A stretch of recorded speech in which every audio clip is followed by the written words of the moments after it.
Market rates, Sarah said, her voice flat as she glanced up from my salary adjustment request. That single phrase hammered through me like a physical blow I couldn't defend against. These new graduates bring fresh perspectives, contemporary skills. They've been trained on systems you've had to learn on the job.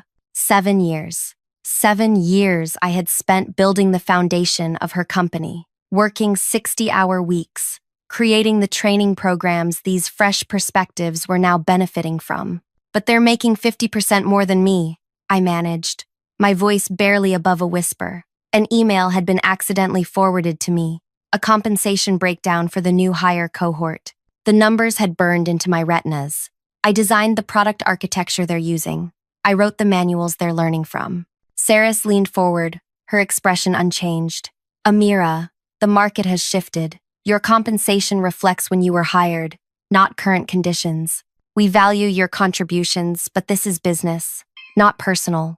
We value your contributions, not personal. The same phrase she'd used when denying my last 3 requests for a raise. When I'd missed my sister's wedding to finish the Henderson project. When I'd worked through pneumonia to meet a deadline she'd promised a client. So adjust me to market rate, I said, pushing the industry compensation report across her pristine glass desk. That's not possible. Your position is established.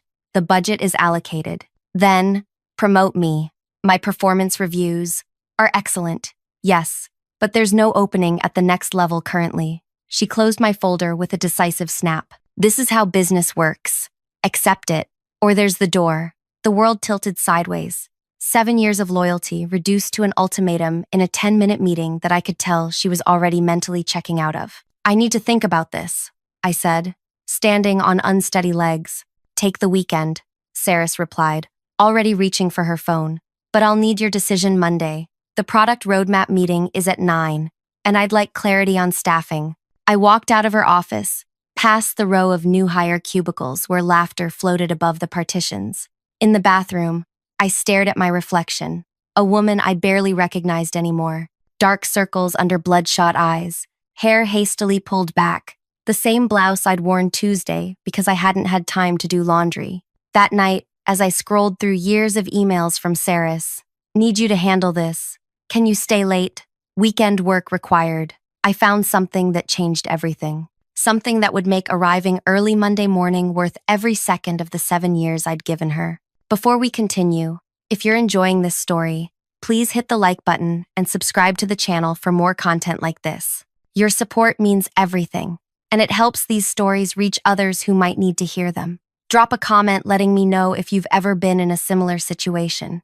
My name is Amira Kapoor, and until that Friday afternoon, I was the most loyal employee Saris Turner had ever hired. I was 25 when I joined her emerging tech consulting firm as employee number 6.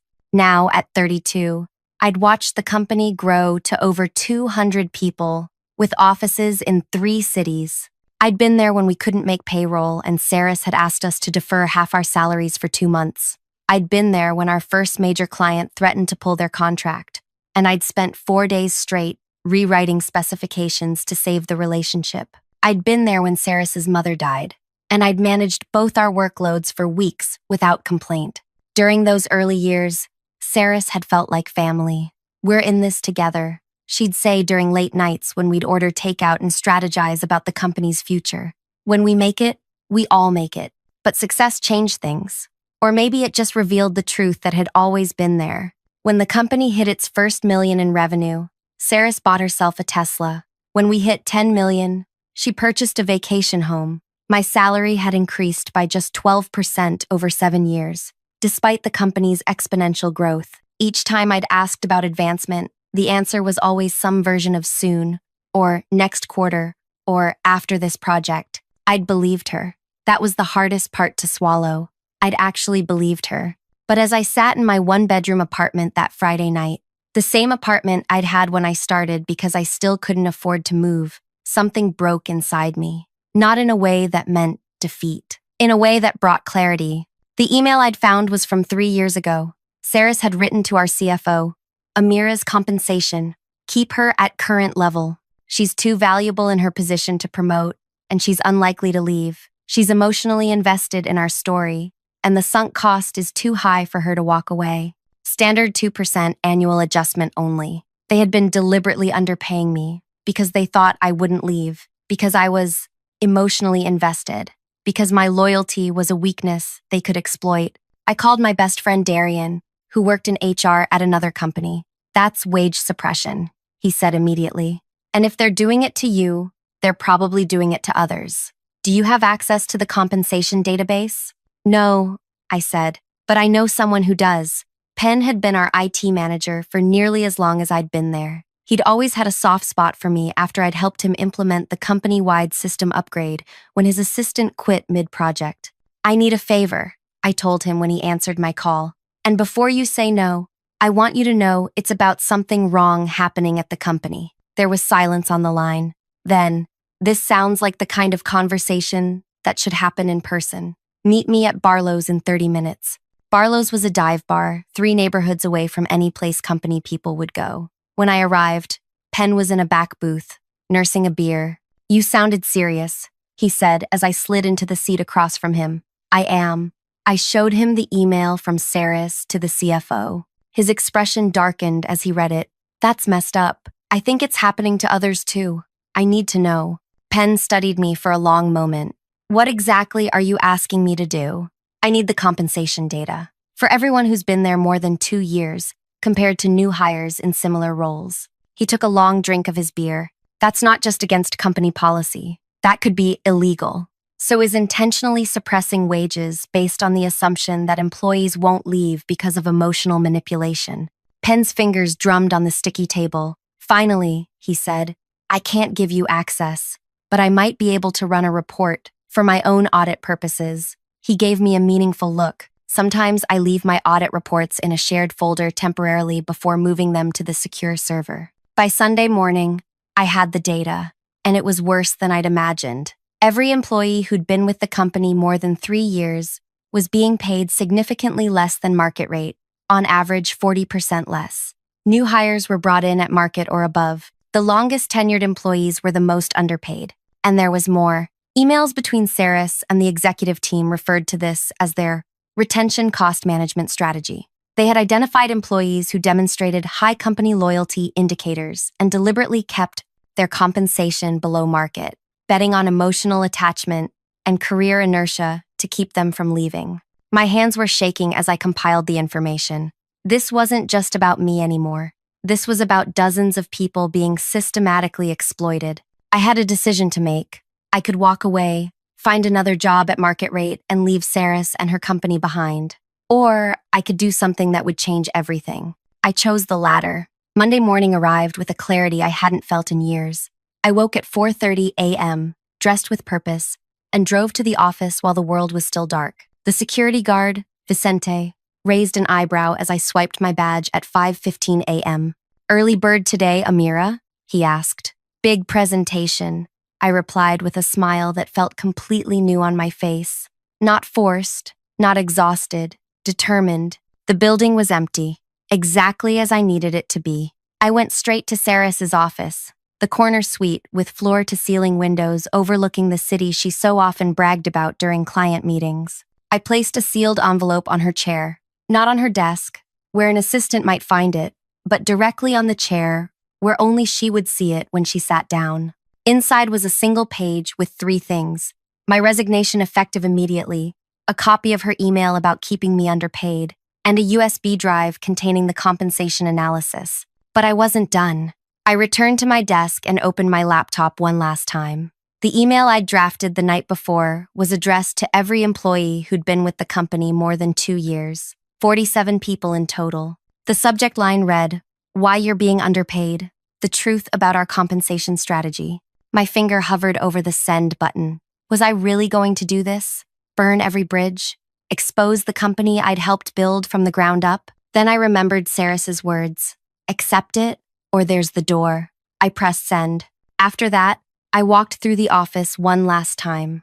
I touched the wall of the conference room where I'd presented my first client proposal. I passed the break room where we'd celebrated our first major contract with cheap champagne and pizza. So many memories. So much of myself left in these walls. By 6:30 a.m., I was back in my car, watching as the early arrivals began trickling into the parking lot. At precisely 7 a.m., I knew Saris would be walking into her office. She was religiously punctual. 5 minutes later, my phone rang with her name on the screen. I declined the call. It rang again immediately. Declined. A text message. What the hell is this? Call me now. I didn't respond. At 7:15, the first reply to my mass email arrived in my personal inbox. From Elena in marketing, who'd been there almost as long as I had. Is this for real? Followed by shocked emoji faces. By 7:30, my phone was lighting up with messages from colleagues. Some confused, some angry, many thankful. Devi from Product wrote, I suspected something was off when I found out the new guy on my team was making 30K more than me. Thank you for this. At 8 a.m., Saris called again. This time, I answered, You have 60 seconds to explain yourself before I sue you for corporate espionage, she hissed, her voice trembling with rage. Actually, I have evidence of illegal wage suppression practices that I'd be happy to share with the Department of Labor, I replied calmly. Or we could discuss a better solution. What solution? Her voice was suddenly wary. Meet me at the Cardinal at 9:30. Come alone. The Cardinal was a coffee shop equidistant between the office and my apartment. Neutral territory. When I arrived at 9:25, I chose a table in the back corner, with a view of the door. Saris walked in at 9:32, her expression thunderous as she scanned the room and spotted me. You've lost your mind, she said, sliding into the chair across from me. Do you have any idea what you've done? The chaos you've created? I've simply shared information that people had a right to know, I replied. Information about how you've been systematically exploiting their loyalty. That information was confidential. Her knuckles whitened around her purse strap. You had no right.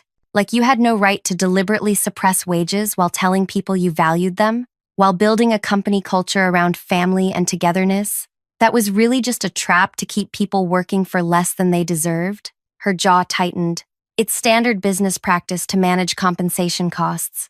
You're naive if you think otherwise. Lying to people isn't standard practice. Targeting the most loyal employees for exploitation isn't standard practice. I leaned forward. And now everyone knows. What do you want? Money? Is that it? Some kind of blackmail payment? I laughed softly. If I wanted money, I would have quietly threatened you with this information, taken a settlement, and disappeared. But this isn't about money. Then what? Justice. Change. I pulled out a folder and placed it between us. Inside is a comprehensive compensation adjustment plan that brings every employee up to market rate, with back pay for the most egregious cases. There's also a transparency policy for future compensation decisions. Saris stared at the folder like it might bite her. You expect me to bankrupt the company over this? I've run the numbers. The company can afford it with the recent funding round.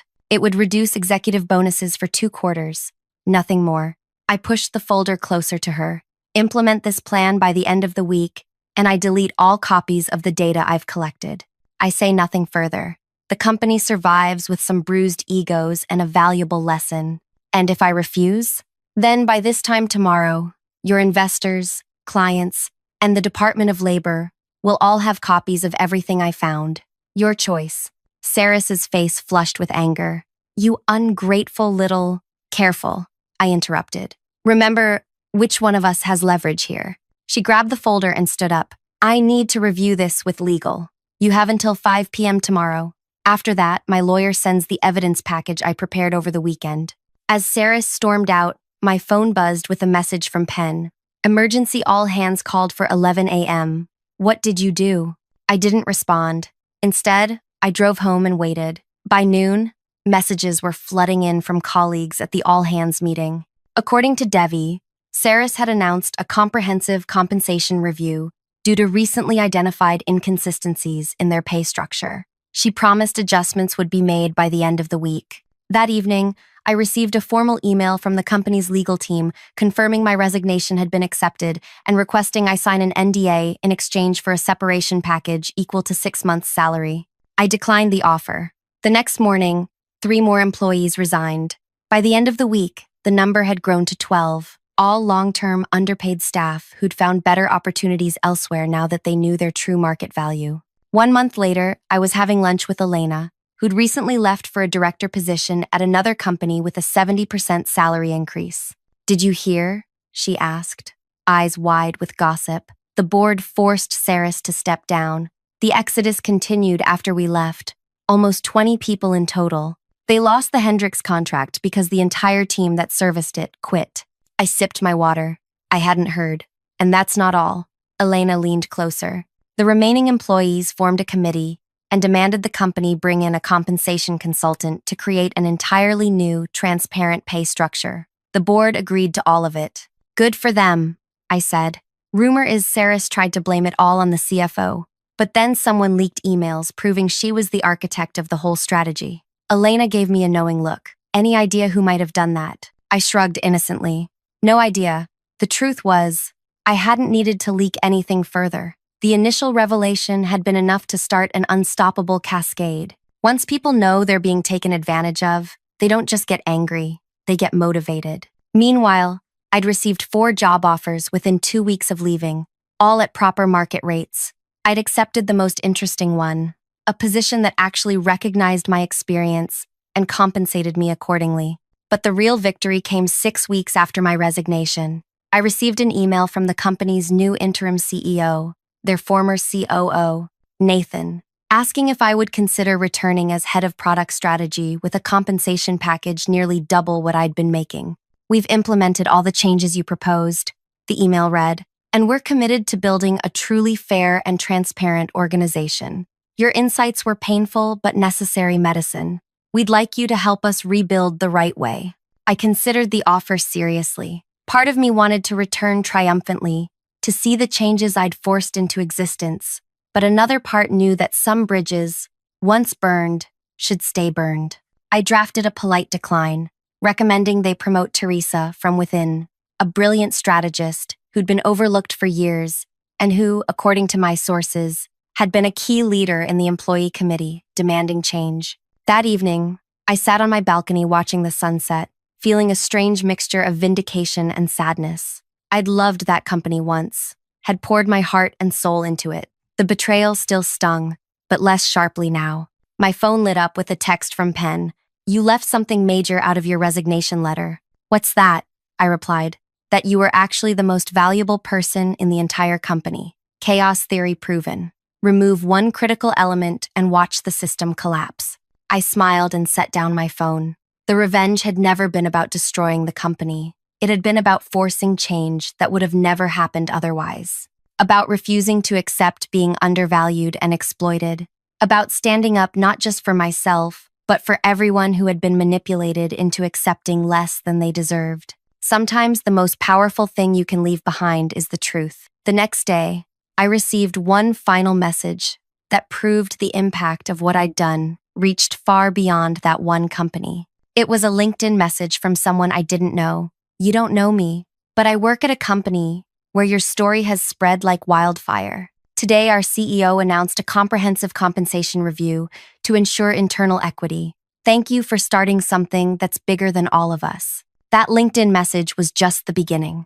Over the next few months, my inbox filled with similar notes from strangers at different companies, people who'd heard my story through industry networks and been inspired to investigate their own compensation situations. I hadn't set out to become a workplace justice advocate, but somehow, it happened anyway. "Would you consider speaking at our HR ethics conference?" Read one email from a professional association. "Your experience highlights systemic issues many organizations need to address." At first, I declined these invitations. I was focused on excelling at my new job, one that actually valued my contributions with both recognition and appropriate compensation. But the requests kept coming, and gradually I began to see that my experience wasn't unique. It was part of a larger pattern across the entire corporate landscape. 6 months after leaving Saris's company, I accepted my first speaking invitation at a Women in Tech event. Standing at the podium, looking out at the sea of faces, I felt an unexpected swirl of emotions. "I'm not here to tell you to burn down your careers," I began. "I'm here to tell you that knowing your worth isn't selfish. It's necessary for change to happen." As I shared the details of my experience, the years of false promises, the deliberate wage suppression, the revelation that finally pushed me to act, I watched recognition dawn on many faces. When I opened the floor for questions, hands shot up everywhere. "How did you find the courage?" asked one young woman in the front row. I considered this carefully. It wasn't courage, exactly. It was exhaustion, with accepting less than I deserved. There's a tipping point where staying quiet becomes more painful than speaking up. I simply reached mine. After the talk, a group of 5 women approached me. They all worked at the same financial services firm and had discovered similar patterns of wage disparity. "We want to do something," their unofficial leader, Grace, told me. "But we're afraid of retaliation, of being blacklisted in the industry." I exchanged contact information with them and promised to help however I could. Over coffee, the following week, we developed a strategy that would protect them individually while still creating necessary change. 2 weeks later, Grace sent me a triumphant text. It worked. Management announced a company-wide compensation review and immediate adjustments for internal equity reasons. They're terrified someone will go public. Word continued to spread. I created a private online forum where people could share their experiences and strategies for addressing wage inequality. Within 3 months, it had over 2,000 members. I was careful to never advocate anything illegal, instead focusing on education, transparency, and collective action. "Knowledge is leverage" became our unofficial motto. Even as this movement grew around me, my personal life was transforming too. With my new, appropriately compensated position, I finally moved out of my 1-bedroom apartment into a place with an actual home office and enough space to breathe. I reconnected with my sister, whose wedding I'd missed years ago for Sarah's deadline, and made a point of visiting her monthly. Nearly a year after my resignation, I received an unexpected email from Teresa, the colleague I'd recommended for promotion at my former company. "Having drinks with some of the team tonight at Bellamy's. 7 p.m. Thought you might want to join us." I hesitated, fingers hovering over the keyboard. Did I want to revisit that part of my past? See people who had witnessed my most vulnerable and vindictive moments? Curiosity won out. Walking into Bellamy's that evening felt surreal, like stepping back in time, but as a completely different person. Teresa spotted me immediately and waved me over to a large table where 8 former colleagues sat.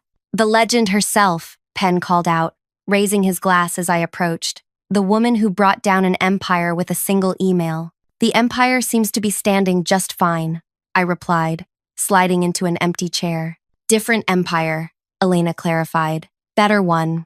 Over the next 2 hours, they filled me in on the company's transformation. After Sarah's departure, Nathan had implemented every change I'd demanded and more. A transparent compensation structure, regular market rate adjustments, bonuses tied to company performance that included all employees, not just executives. "Remember Jameson?" Teresa asked, referring to one of the fresh graduates who'd been hired at 50% more than my salary. He found out what happened and was horrified. Apparently, they told new hires that their higher salaries were because they had specialized skills the rest of us lacked. "He's heading up a mentorship program now," Penn added, "pairing new hires with veterans so institutional knowledge gets shared." His idea. I felt an unexpected warmth hearing how the company had evolved. My revenge had been about justice, not destruction, and it seemed justice had prevailed. As we were preparing to leave, Nathan himself walked into the bar. He stopped short when he saw me, then approached our table. "Amira," he said, extending his hand. "I heard rumors you might be here." I stood and shook his hand, studying his face for signs of resentment. I found none. "How are things?"